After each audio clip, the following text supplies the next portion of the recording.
दोस्तों, बहुत समय पहले की बात है। एक नगर में एक युवक रहता था जो बहुत परेशान रहता था क्योंकि वह अपने क्रोध को अपने वश में नहीं कर पाता था और इसी कारण वह बहुत चिंतित रहता, परेशान रहता। छोटी छोटी बातों पर वह अपनी पत्नी, अपने बच्चों और अपने माता पिता से लड़ता झगड़ता रहता था, जिस कारण उसके घर में तनिक भी शांति नहीं थी और इसी कारण वो बहुत परेशान रहता, चिंतित रहता। वह अपने जीवन से खुश नहीं था।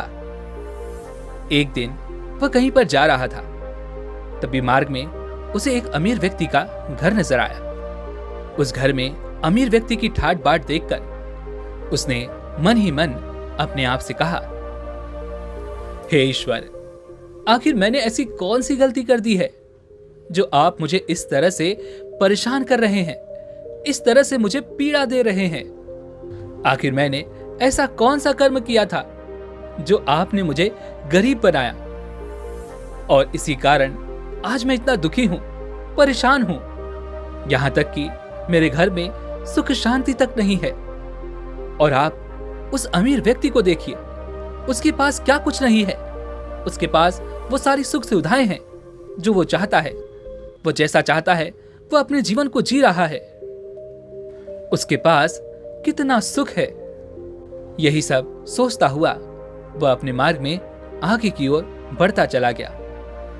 कुछ दूर जाने के बाद उसे एक गरीब व्यक्ति का घर नजर आया। उस घर में वह गरीब व्यक्ति अपने परिवार के साथ बहुत खुश था, सुखी था। यह देख एक बार फिर वह व्यक्ति मन ही मन अपने आप से कहता है, हे ईश्वर, यह व्यक्ति देखो कितना गरीब है, लेकिन फिर भी यह कितना खुश है। यह अपने परिवार के साथ सुखी सुखी जीवन बिता रहा है। और न जाने मैंने ऐसे कौन से कर्म किए हैं जो मेरे घर में सुख शांति तक नहीं है। यदि मुझे ऐसा ही बेकार जीवन देना था तो इससे अच्छा होता कि आप मुझसे यह जीवन छीन लेते।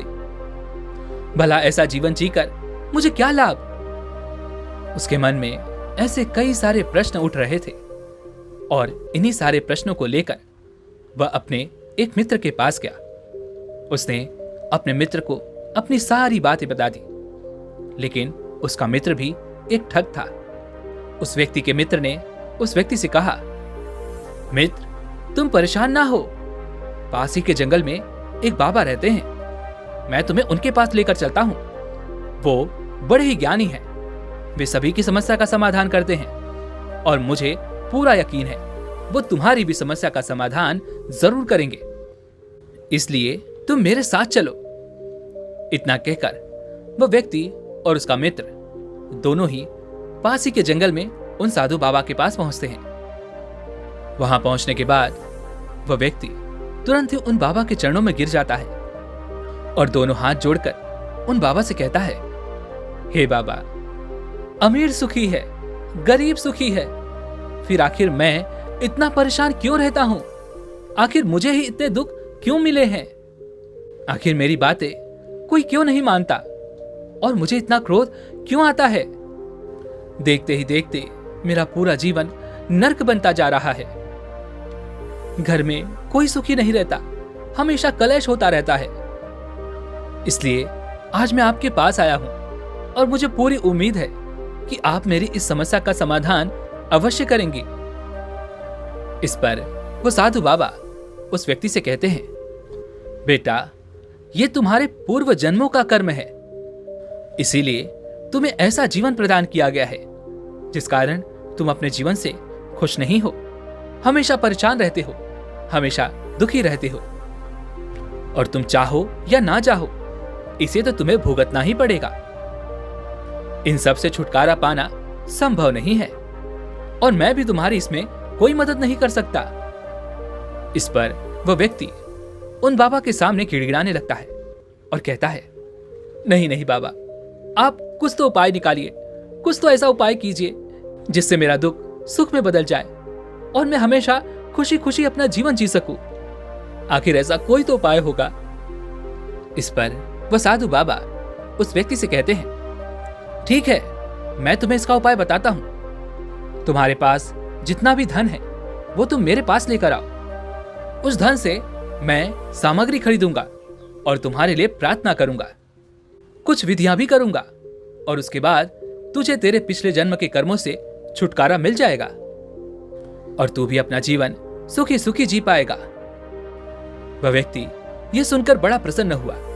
वह तुरंत ही उठा और अपने घर गया और उसने आज तक जो भी पैसे इकट्ठा किए थे, जो भी उसकी जमा पूंजी थी, वह सब लेकर वह उन साधु बाबा के पास पहुंचा। उन साधु बाबा ने वो सारा धन अपने पास रख लिया और उसे कहने लगे, अब तुम जा सकते हो। मैं रात्रि को तुम्हारे लिए प्रार्थना करूंगा, कुछ विधियां करूंगा, और कल सुबह जब तुम उठोगे तो तुम्हारा सारा जीवन बदल चुका होगा। तुम अपने पिछले जन्मों के कर्मों से पूरी तरह से मुक्त हो चुके होगे और फिर उसके बाद तुम जैसा चाहो वैसा अपना जीवन जी सकते हो। उन बाबा के मुख से यह सुनकर वह व्यक्ति बड़ा प्रसन्न हुआ और वह खुशी खुशी अपने घर लौट गया। देखते ही देखते रात्रि का वक्त हुआ। वह भोजन करके सो गया। अगली सुबह जब वह उठा तो वह बहुत अच्छा महसूस कर रहा था, बहुत हल्का महसूस कर रहा था। उसका मन बिल्कुल शांत था कि तभी अचानक उसकी पत्नी चिल्लाते हुए उसके पास आई और उससे कहने लगी, मैंने इतना सारा धन एकत्रित करके रखा हुआ था, आखिर वो कहां गया? कहीं इसमें तुम्हारा हाथ तो नहीं है? इस पर वह व्यक्ति कहता है, चुप करो, वह मेरा धन था और मैं चाहे उसे कहीं पर भी खर्च करूं, इससे तुम्हें क्या? इस बात को लेकर उन दोनों में बहस शुरू हो गई और वह बहस देखते ही देखते झगड़े में परिवर्तित हो गया और उसके साथ साथ उस घर का हर एक व्यक्ति उस झगड़े में शामिल हो गया। अपने परिवार को इस तरह से लड़ता झगड़ता देख वह व्यक्ति और भी ज्यादा क्रोधित हो उठा। उसे बहुत तेज क्रोध आने लगा और अपने क्रोध के आवेश में आकर उसने अपने घर के सारे सामान को यहां वहां फेंकना शुरू कर दिया और इसी क्रोध में वह अपने घर से निकल पड़ा। वह पास ही के एक पेड़ के नीचे जाकर बैठ गया। वहां पर ठंडी ठंडी हवाएं बह रही थी। कुछ देर बैठने के बाद जब उसका मन शांत हुआ, जब उसका क्रोध शांत हुआ, तब उसे याद आया कि उसका जीवन तो बदल जाना चाहिए था। उसने उन साधु बाबा को जो धन दिया था, उस धन से वो प्रार्थना करने वाले थे, कुछ विधियां करने वाले थे और उन्होंने कहा था कि आज से मेरा जीवन बदल जाएगा। फिर आखिर ऐसा क्यों नहीं हुआ? उन्होंने तो कहा था कि कल सुबह से कि तुम अपने पिछले जन्म के बुरे कर्मों से मुक्त हो जाओगे। जब उसे ये सारी बातें ख्याल आई तो वह तुरंत ही दौड़ा दौड़ा उन साधु बाबा के पास पहुंचा। लेकिन जब वह वहां पहुंचा तो उसे पता चला कि वह साधु बाबा ढोंगी थे। उन्होंने उससे झूठ कहा और वो सारा पैसा लेकर वहां से रफू चक्कर हो गए और अब वह कभी वापस नहीं लौटने वाले। यह सब जानकर वह मन ही मन पूरी तरह से टूट चुका था। अब उसके अंदर जीने की तनिक भी इच्छा नहीं थी। उसकी आंखों से झरझर आंसू बह रहे थे। वह मन ही मन सोच रहा था, हे ईश्वर, आखिर मैंने ऐसा तुमसे क्या गलत मांग लिया? मैं तो बस अपना जीवन सुख और शांति से बिताना चाहता था। मैं तो अपने परिवार को हमेशा खुश रखना चाहता था। तो ऐसा मैंने क्या गलत चाहा? मेरी पत्नी हमेशा मुझे कोसती रहती है, मुझे ताने मारती है कि तुमने आज तक मेरे लिए कुछ भी नहीं किया और जो धन मैंने उसी के लिए एकत्रित करके रखा था, वह धन भी वह ढोंगी बाबा मुझसे लेकर चला गया। मन ही मन ये सारी बातें सोचकर वह और भी फूट फूट कर रोने लगा, खुद को कोसने लगा और जोर जोर से चिल्लाने लगा। उसकी यह चीख पुकार सुनकर पास में से ही गुजर रहे एक साधु ने उसकी सारी बातें सुनी और वह उसके पास पहुंचे और वह उस व्यक्ति से कहते हैं, क्या बात है, आखिर तुम इतना दुखी क्यों हो और इस तरह से चिल्लाने से क्या होगा? इस पर वह व्यक्ति रोते हुए कहता है, चले जाओ यहां से, मुझे किसी की कोई जरूरत नहीं है। तुम सब ढोंगी हो, पाखंडी हो, तुम सब एक जैसे हो, तुम सब एक जैसे हो। इतना कहकर वह व्यक्ति जोर जोर से रोने लगा। उस व्यक्ति की वो सारी बातें उन साधु ने ध्यानपूर्वक सुनी और फिर वो मुस्कुराने लगे और उस व्यक्ति से कहते हैं, यदि तुम अपनी परेशानियां मुझसे नहीं बताना चाहते तो ठीक है, मैं यहां से चला जाता हूं। लेकिन मेरी एक बात याद रखना कि इस तरह चीखने और चिल्लाने से तुम्हें कुछ भी हासिल नहीं होगा, बल्कि लोग तुम पर हंसेंगे, तुम्हारा मजाक बनाएंगे, लोग तुम्हें पागल समझेंगे। उन साधु की यह बात सुनकर उस व्यक्ति का क्रोध थोड़ा शांत हुआ और वह उन साधु से कहता है, हे गुरुवर, मैं आपसे क्या बताऊं, मेरे पिछले जन्म के कर्म मेरा पीछा ही नहीं छोड़ना चाहते, जिसके कारण मैं बहुत परेशान हूं, बहुत दुखी हूं। यहां तक कि मेरा घर परिवार भी अशांति से भरा हुआ है, कोई भी सुख से नहीं है। और मैंने अपने परिवार को एक अच्छा भविष्य देने के लिए थोड़े से पैसे इकट्ठे करके रखे थे, लेकिन वह भी एक ढोंगी मुझसे लेकर चला गया। इस पर वह साधु उस व्यक्ति से कहते हैं, क्या कहा तुमने, तुम्हारे पिछले जन्म के कर्म? हां गुरुवर, मेरे पिछले जन्म के कर्म। इस पर वह साधु उस व्यक्ति से कहते हैं, तुमने पिछले जन्म में कौन से बुरे कर्म किए थे, क्या तुम मुझे बता सकते हो? इस पर वह व्यक्ति उन साधु को जवाब देते हुए कहता है, हे गुरुवर, यह तो मैं नहीं जानता, लेकिन जिससे भी कहो वो बस एक ही जवाब देता है कि यह तुम्हारे पिछले जन्म के कर्म हैं, जिस कारण तुम कभी सुखी से नहीं रह सकते, और इन कर्मों का नतीजा तो तुम्हें भोगना ही पड़ेगा। सब यही कहते हैं कि हमारे कर्मों का नतीजा अच्छा या बुरा हमें ही भोगना पड़ता है।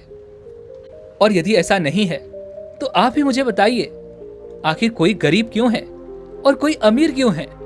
किसी के पास सारी सुख सुविधाएं हैं तो किसी के पास कुछ भी नहीं।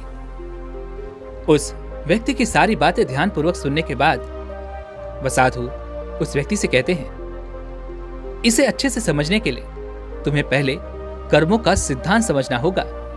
यह कर्म किस तरह से काम करते हैं तुम्हें पहले यह जानना होगा कि आखिर कर्म कैसे बनते हैं और अपने कर्मों से हम कैसे मुक्त हो सकते हैं। इस पर वह व्यक्ति दोनों हाथ जोड़कर उन साधु से कहता है, हे गुरुवर, कृपा करके मुझे बताइए कि आखिर ये कर्म कैसे बनते हैं और इन कर्मों से हम मुक्त कैसे हो सकते हैं। इस पर वह साधु उस व्यक्ति को अपने साथ अपने आश्रम ले जाते हैं। वहां पहुंचकर उन साधु ने कच्चे मिट्टी के 2 घड़े मंगवाए और उस व्यक्ति से पूछा, ये जो दोनों मिट्टी के घड़े हैं, क्या यह दोनों एक दूसरे से अलग हैं? इस पर वह व्यक्ति कहता है, नहीं गुरुवर, ये दोनों तो बिल्कुल एक समान हैं, इन दोनों में कोई भिन्नता नहीं है। आगे वह साधु उस व्यक्ति से कहते हैं, मान लो ये दोनों घड़े 2 अलग अलग व्यक्ति हैं, जिनमें किसी प्रकार की कोई ईर्ष्या नहीं, जिन्हें अब तक किसी से कोई भी शिकायत नहीं है, और इन दोनों के ही पास एक खास चीज है, उनका मस्तिष्क और उनका मन। लेकिन एक दिन उसमें से एक व्यक्ति एक चमकदार मोती पा जाता है। वह इतना चमकदार था कि अंधेरे में भी रोशनी कर दे। जब दूसरे व्यक्ति ने पहले व्यक्ति के हाथ में यह चमकदार मोती देखा तो उसके मन में लालच उत्पन्न हुआ, ईर्ष्या उत्पन्न हुई कि यह मोती मेरे पास क्यों नहीं है। इसलिए उसने पहले व्यक्ति से वह मोती मांगा, लेकिन पहले व्यक्ति ने दूसरे व्यक्ति को यह मोती देने से इनकार कर दिया, जिस कारण दूसरे व्यक्ति के मन में क्रोध उत्पन्न होने लगा और उसने यह मोती पहले व्यक्ति को मार पीट कर हथिया ली। ऐसा कहते हुए उन साधु ने उस दूसरे कच्चे घड़े में कुछ पानी डाल दिया और उस व्यक्ति की ओर इशारा करते हुए कहा, देखो, यह व्यक्ति क्रोध से भरा हुआ है, किंतु पहला वाला व्यक्ति अब भी शांत है, अब भी खाली है। किंतु क्रोध भी ज्यादा देर तक नहीं रहता। कुछ देर के बाद जब उस दूसरे व्यक्ति का क्रोध शांत हुआ तो उसे अपनी गलती का एहसास हुआ। उसने वह चमकदार मोती पहले व्यक्ति को वापस लौटा दी। आगे वह साधु उस व्यक्ति की ओर इशारा करते हुए कहते हैं, देखो, क्या अब भी तुम्हें वह दूसरा वाला घड़ा पहले वाले घड़े की तरह ही नजर आ रहा है? वह व्यक्ति ध्यान से उन दोनों घड़ों को देखता है, लेकिन दूसरे घड़े में अब पानी के निशान बन चुके थे और वह मिट्टी भी गीली हो चुकी थी। तभी वह साधु उस व्यक्ति से कहते हैं, ठीक इसी प्रकार जब हम किसी पर क्रोध करते हैं तो हमें तुरंत ही उसका फल मिलता है, इसी जन्म में और उसी समय।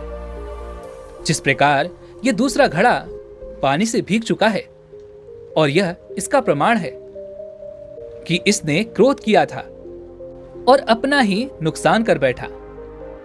और जैसा कि तुम देख सकते हो, यह घड़ा अब कुछ ही देर में टूट भी जाएगा, किंतु समय के साथ यह मिट्टी एक बार फिर से सूख जाएगी। इसलिए तुम यहां पर कल आना, तब तुम यह जान पाओगे कि हमारा किया हुआ कर्म कोई निशान छोड़ता है या नहीं। वह व्यक्ति उन गुरु की बात मान लेता है। वह उन्हें प्रणाम करके अपने घर लौट जाता है और अगले दिन वापस वह उन गुरु के आश्रम पहुंचता है। और वहां पर जाकर वह देखता है कि पहला वाला घड़ा तो बिल्कुल सही सलामत था, लेकिन दूसरा वाला घड़ा जिसमें पानी डाला गया था वह अब टूट चुका था और उसमें से पानी बहने के निशान भी थे। तभी वह साधु उस व्यक्ति की ओर इशारा करते हुए कहते हैं, यही कर्म है, यही कर्म का सिद्धांत है। जब आप एक बार कर्म करते हैं तो उसके निशान हमेशा के लिए आप पर बने रह जाते हैं। भले ही आपने उस कर्म का परिणाम उसी समय भोग लिया हो, किंतु अब भी जो आपने क्रोध किया था उसके निशान आप पर सदैव बने रहेंगे। आप भले ही अब शांत हो, लेकिन वह कर्म और उसके निशान हमेशा ही आपके साथ रहते हैं। और एक बार आपने क्रोध किया है, इसका अर्थ यह भी है कि आप कभी भी क्रोधित हो सकते हैं।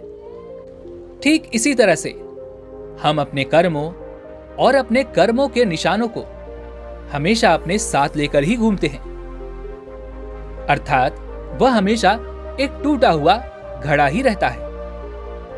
और जब एक टूटा हुआ घड़ा किसी अच्छे घड़े को देखेगा तो उसके मन में यह विचार तो अवश्य ही उठेंगे कि यह कितना सुडौल है, यह तो पूरी तरह से परिपूर्ण है।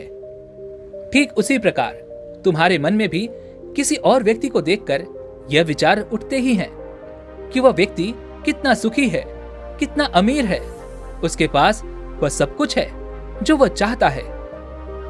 किंतु तुम यह भूल रहे हो कि तुम्हारा घड़ा तो फूटा हुआ है और उसमें कर्मों के अनगिनत निशान हैं, जो तुम्हें बार बार वैसे ही कर्म करने के लिए बाध्य करते हैं। और ऐसा इसलिए कि तुम्हारा घड़ा टूट चुका है, और जब भी तुम इस पर दोबारा कर्म करोगे, अर्थात जब तुम इस टूटे हुए घड़े में दोबारा पानी डालोगे, तो यह पानी उसी निशान से होकर बहेगा जिस निशान से यह पहले बह चुका है। इस पर वह व्यक्ति उन साधु से कहता है, हे गुरुवर, आप सत्य कहते हैं, किंतु ऐसा कोई तो उपाय होगा जिससे हम अपनी गलतियां सुधार सकते हैं। उस व्यक्ति की यह बात सुनकर वह साधु एक बार फिर से 2 नए कच्चे घड़े मंगवाते हैं और उस व्यक्ति की ओर इशारा करते हुए कहते हैं, यही उपाय है जिससे तुम अपने कर्मों के निशानों से बच सकते हो, उसकी छाया से बच सकते हो। वह व्यक्ति थोड़ा अचरज में पड़ा और उसने उन साधु से कहा, हे गुरुवर, आखिर आप क्या कहना चाहते हैं? मैं आपकी बात समझ नहीं पाया। इस पर वह साधु मुस्कुराते हुए उस व्यक्ति से कहते हैं, तुम्हें सबसे पहले अपने आप को मिटाना पड़ेगा। तुम्हारा घड़ा जो कि तुम्हारा मन है, उसमें तुम्हारे कर्मों की छाप पड़ी हुई है, तुम्हारे कर्मों के निशान हैं, उसे तुम्हें मिटाना ही होगा। उन्हें तुम्हें पूरी तरह से समाप्त करना होगा और फिर तुम्हारा एक नया निर्माण होगा। और ऐसा करने के सिर्फ 2 ही रास्ते हैं। तभी वह व्यक्ति उन साधु से कहता है, हे गुरुवर, आखिर वो कौन से 2 रास्ते हैं? मैं किस तरह से अपने कर्मों के निशानों से बच सकता हूं, इन्हें पूरी तरह से समाप्त कर सकता हूं? इस पर वह साधु उस व्यक्ति को पहला रास्ता बताते हुए कहते हैं, ध्यान साधना, जहां तुम अपने मन के भीतर उतरकर उसकी सारी बुराइयों को बाहर निकाल देते हो, उसे पूरी तरह से खाली कर देते हो, उसे पूरी तरह से साफ कर देते हो और उसे एक नया आकार देते हो। और इस प्रकार से तुम्हारा एक नया जन्म होता है, तुम्हारे नए कर्मों की शुरुआत होती है। और ऐसे में जब तुम्हें क्रोध आता है तो तुम उसे देखो, समझो कि आखिर यह क्रोध तुम्हारे भीतर क्यों उत्पन्न हो रहा है और इस क्रोध से किसका लाभ और किसका नुकसान है। ऐसे परिस्थिति में तुम्हें शांत रहना होगा। और जब तुम्हें तुम्हारे जीवन में नई परिस्थितियां देखने को मिलती हैं जो कि तुम्हारे विपरीत हो, तुम्हारे जीवन में नई नई परेशानियां उत्पन्न होती हैं, तो ऐसे समय पर तुम्हें शांत रहकर उनका समाधान निकालना चाहिए। उनसे घबराना नहीं, बल्कि हिम्मत करनी चाहिए और कोई भी ऐसा कर्म ना करना जो कि तुम्हारे घड़े को तहस नहस कर दे। ऐसा करना बहुत कठिन है, किंतु यह संभव है। यदि तुम दृढ़ संकल्पित हो तो तुम ऐसा अवश्य कर सकते हो। अपने हर काम को बहुत देखभाल के साथ करो। अपने खुद के कर्मों के लिए किसी दूसरे से शिकायत मत करो। तभी वह व्यक्ति उन साधु से कहता है, हे गुरुवर, तो क्या यह हमारे पिछले जन्म के कर्मफल हैं जिनके कारण हमें इतनी परेशानियां, इतने दुख उठाने पड़ते हैं, इतनी तकलीफें झेलनी पड़ती हैं? तभी वह साधु उस व्यक्ति की इस बात का जवाब देते हुए कहते हैं, नहीं, कर्मफल तो उसी समय मिल जाता है जब तुम कर्म करते हो, और यह सब तो उन किए गए कर्मों की केवल निशान मात्र ही है। और ये निशान तुम्हारा पीछा कभी नहीं छोड़ते, फिर चाहे ये अच्छे हों या फिर बुरे। यदि तुमने बुरे कर्म किए हैं तो तुम अपना जीवन दुख में ही बिताते हो। तुम्हारे जीवन में तरह तरह की परेशानियां उत्पन्न होती हैं और यह कर्मों के निशान ही तुम्हारे जीवन को इस प्रकार से रचते हैं। फिर चाहे चारों तरफ सुख ही क्यों न बरस रहा हो, लेकिन तुम उसमें बुराइयां ढूंढ ही निकालोगे, शिकायतें अवश्य करोगे। हर एक आम आदमी अपने जीवन में करुणावश ही आता है और यही उसकी भावना होती है। लेकिन तुम्हारी भावना क्या है? तुम क्या कमा रहे हो? तुम क्या पाना चाहते हो? क्या तुम्हें अब तक समझ में आया है? जरा सोचो। उस व्यक्ति ने कुछ देर सोच विचार किया और उस व्यक्ति को उन साधु की सारी बातें अच्छी तरह समझ में आ चुकी थी। उसने ध्यान साधना का मार्ग अपनाया। वह ध्यान साधना करने लगा। बीच बीच में उसे बहुत क्रोध आता, लेकिन वह उन साधु के कहे अनुसार अपने क्रोध पर नियंत्रण रखता, अपने अंदर होने वाले उन परिवर्तनों को देखता, समझता और उन्हें काबू में करने का हर मुमकिन प्रयास करता। इस समय उसके जीवन में तरह तरह की परेशानियां भी उत्पन्न हुई, लेकिन उस व्यक्ति ने उन सभी परिस्थितियों के आगे हार नहीं मानी, बल्कि उसके सामने डटकर खड़ा रहा और शांति से उनका सामना किया। और देखते ही देखते निरंतर अभ्यास से उसका मन शांत होने लगा और उसके मन में करुणा उत्पन्न होने लगी और वह एक करुणामय इंसान बन चुका था।